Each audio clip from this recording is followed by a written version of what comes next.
नमस्कार दोस्तों, JDS competition में आपका स्वागत है। आज हम एनसीईआरटी सामाजिक एवं राजनीतिक विज्ञान का last 2 chapter number 9 and chapter number 10 को कंप्लीट करेंगे। चैप्टर नंबर 9 में है जन सुविधाएं और चैप्टर नंबर 10 में है कानून एवं सामाजिक न्याय। सबसे पहले हम जन सुविधाओं पे चलते हैं। जन सुविधाएं है क्या? ऐसी सुविधाएं जो आम लोगों के हित में ही डेवलप की गई हैं, जैसे स्वास्थ्य, स्वच्छता, बिजली, पानी, परिवहन, स्कूल, कॉलेज, ये सब जन सुविधाएं। स्वास्थ्य और स्वच्छता के बारे में इसके पहले के चैप्टर में आ चुका है। तो हम बाकी जो 3-4 है इसकी हम चर्चा करेंगे कि ये सब भाई कैसे है। सबसे पहले आप बिजली लेते हैं। बिजली सरकार को मुहैया कराना है ताकि लोग आसानी से अपने घरों में रोशनी प्राप्त कर सकें और तमाम जरूरी काम कर सकें। तो इसके लिए सरकार ने, सरकारी एजेंसी ने उसके लिए लाइट सप्लाई किया है। डैम से वहां पर बिजली बनता है और उसके बाद तब सप्लाई होता है घरों में। अब इसकी बिजली को प्राप्त करने के लिए हम लोगों को कुछ शुल्क भी देने पड़ते हैं। जैसे दिल्ली में है, दिल्ली में तो प्राइवेट एजेंसीज के द्वारा बिजली को सप्लाई किया था, लेकिन सरकार का फिर भी उस पर अंकुश ये रहता है कि बहुत ज्यादा दाम न लेने पाए, क्योंकि गरीब तबका भी है और अमीर तबका भी है। अमीर तबका तो मान लीजिए पैसा दे देगा, लेकिन गरीब तबका कैसे पैसा देगा, उसके लिए भी सरकार ने एक मापदंड तय कर लिए हैं और अलग अलग राज्यों ने अपना इसी तरीके से अपना काम किया।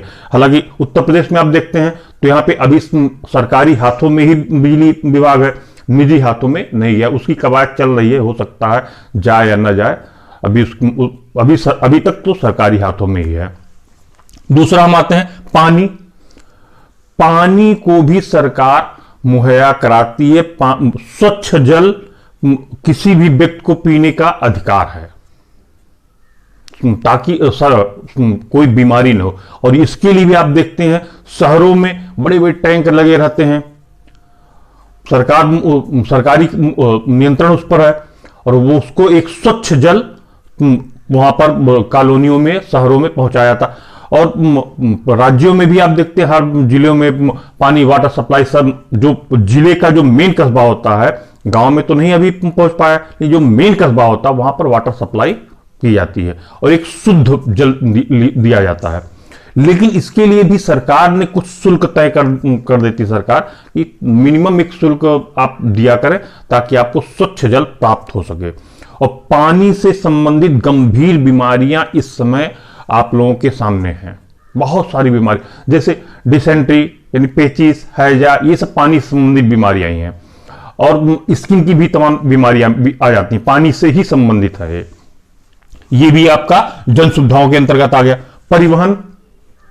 परिवहन में आप देखते हैं कि 4 लेन रोड बना हुआ है, 6 लेन भी बन रहा है।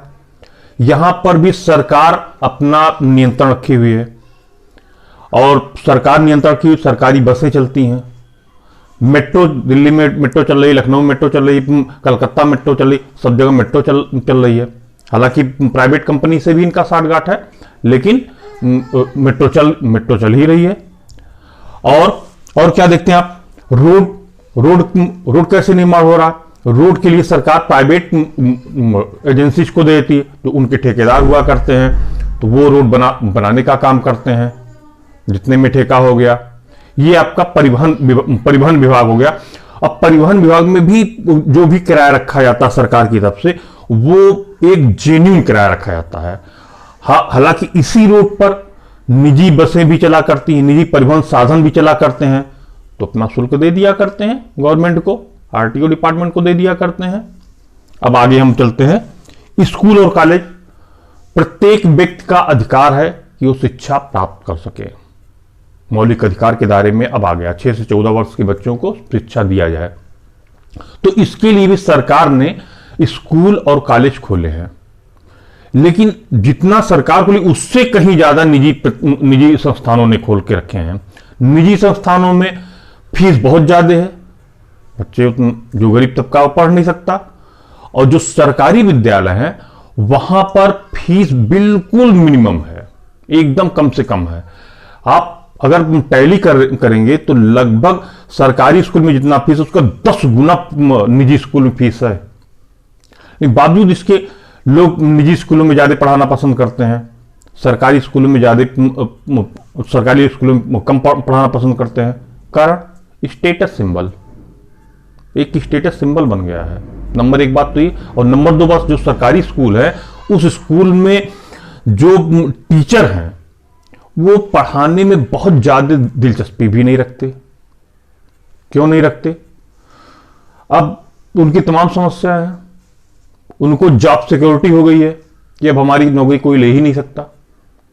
सरकार का इस पर ज्यादा से ज्यादा अंकुश होगा तो संभव है कि सरकारी स्कूलों की तस्वीर और बेहतर हो सके। यद्यपि वो टीचर बहुत टैलेंटेड है, इसमें कोई संदेह की बात नहीं है, लेकिन वो पढ़ाने से अपनी जो ईमानदारी है वो नहीं करते।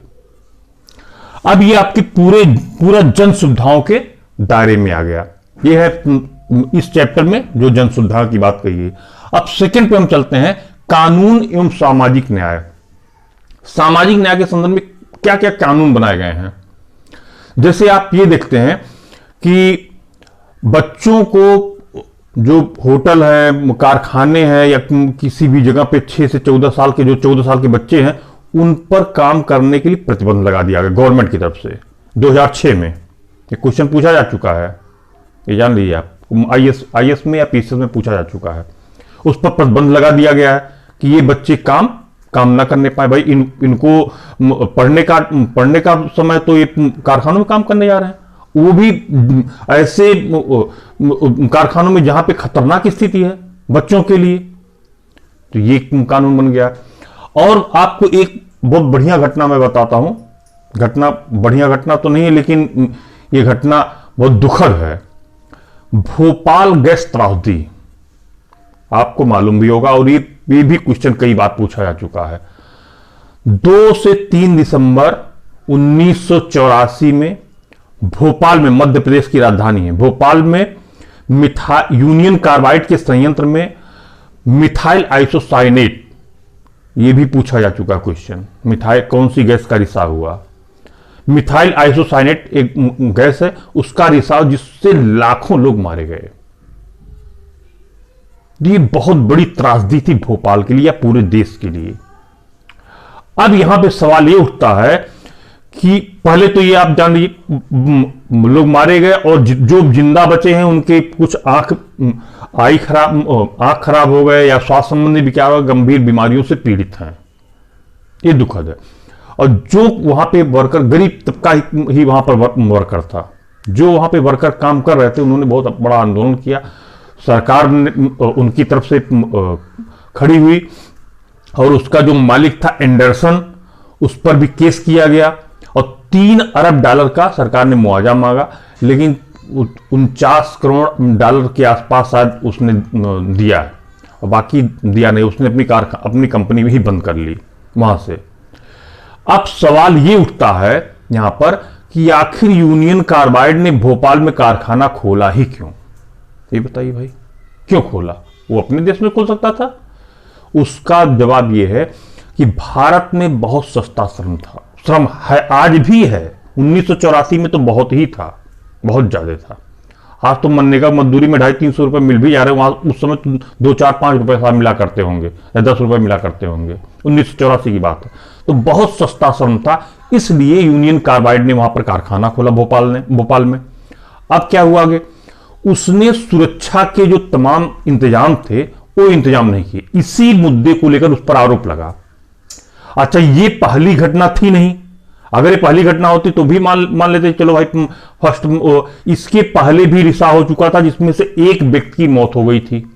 तब भी वो अपने खर्चे को बचाने के लिए, ज्यादा से ज्यादा मुनाफा कमाने के लिए उस कंपनी ने वहां पर सुरक्षा मानक नहीं लगाया।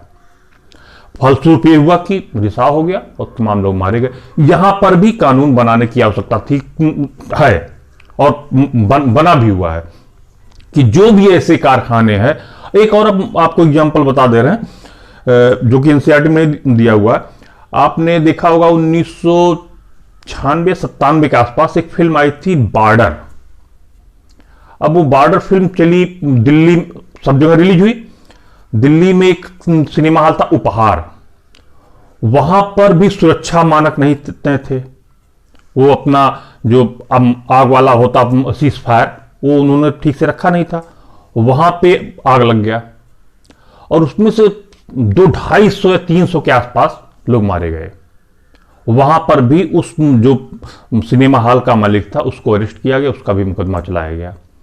तो यहां पर वर्क की बात नहीं थी, लेकिन फिर भी आप किसी भी कंपनी में, किसी भी कारखाने में यदि काम कर रहे हैं तो उस कंपनी या कारखाने के सुरक्षा मानक बेहतर हैं या नहीं है, आपकी सुरक्षा है कि नहीं है। भाई कोई घटना घट जा रही है तो आप सुरक्षित हैं या नहीं है, इस पर सरकार ने उसके बाद में धीरे धीरे अंकुश लगाना प्रारंभ कर दिया। ये सब आपके कानून बने सामाजिक न्याय के लिए, गरीब तबकों के लिए, जो भी अच्छा। और यहां पर एक बात और है कि जब भी गरीब तबका कोई अपना कोई कुटीर उद्योग में लगा हुआ है, अगर वो अपना सामान सेल कर रहा, बेच रहा, तो क्या उसको उचित दाम मिल रहे हैं कि नहीं मिल रहे हैं, बिचौलिए तो नहीं मार ले रहे हैं।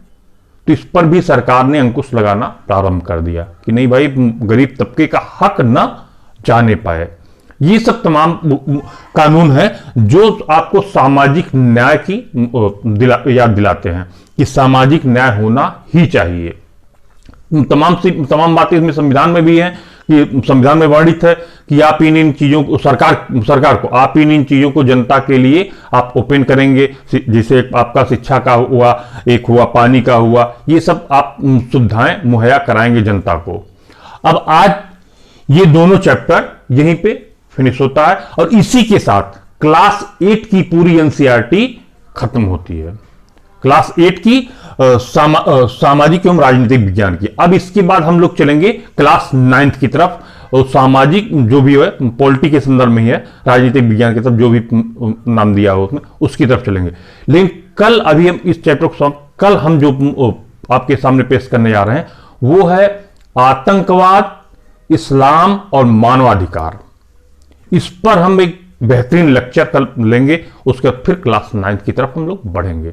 नमस्कार, धन्यवाद।